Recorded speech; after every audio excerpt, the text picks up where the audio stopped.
दरम्यान नितीश कुमार आतापर्यंत कोणकोणत्या वर्षी मुख्यमंत्री बनलेले आहेत आणि अशी शपथ त्यांनी घेतली आहे त्यावर एक नजर टाकूयात। 2000 साली त्यांनी पहिल्यांदा बिहारचे मुख्यमंत्री म्हणून शपथ घेतली। पहिल्या टर्म मध्ये ते फक्त 7 दिवसांचे मुख्यमंत्री होते। 2005 साली लालू प्रसाद यादव यांच्या कथित जंगल राज विरुद्ध प्रभावी प्रचार करून ते दुसऱ्यांदा सत्तेत आले आणि मुख्यमंत्री झाले। 2010 साली ते तिसऱ्यांदा मुख्यमंत्री झाले।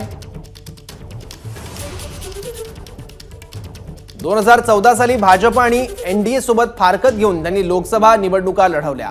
मोदी लाटेत पराभव झाल्यानंतर त्यांनी मुख्यमंत्री पदाचाही राजीनामा दिला। 2015च्या विधानसभा निवडणुकीतील यशानंतर त्यांनी चौथ्यांदा मुख्यमंत्री पदाची शपथ घेतली। 2015ला लालूंच्या राजद तसंच काँग्रेससोबत त्यांनी महाआघाडी बनवून निवडणुका लढवल्या। महाआघाडीचा 2 वर्षातच भ्रमनिरास झाला। तत्कालीन उपमुख्यमंत्री तेजस्वी यादव यांच्यावर भ्रष्टाचाराचे आरोप करून त्यांनी भाजपसोबत हातमिळवणी केली।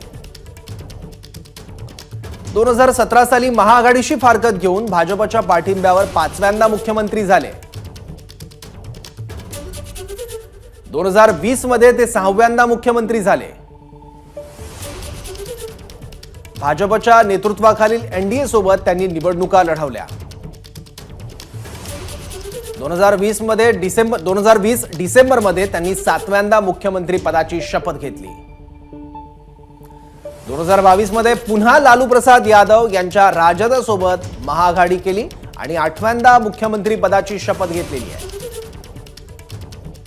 2022 पासून आजपर्यंत ते मुख्यमंत्री आहेत आणि ही त्यांची 8वी टर्म आहे। आणि आज दुपारी त्यांनी पुन्हा राजीनामा दिला आणि 9व्यांदा ते भाजपसोबत सत्ता स्थापन करत मुख्यमंत्री बनले। एबीपी माझा, उघडा डोळे बघा नीट।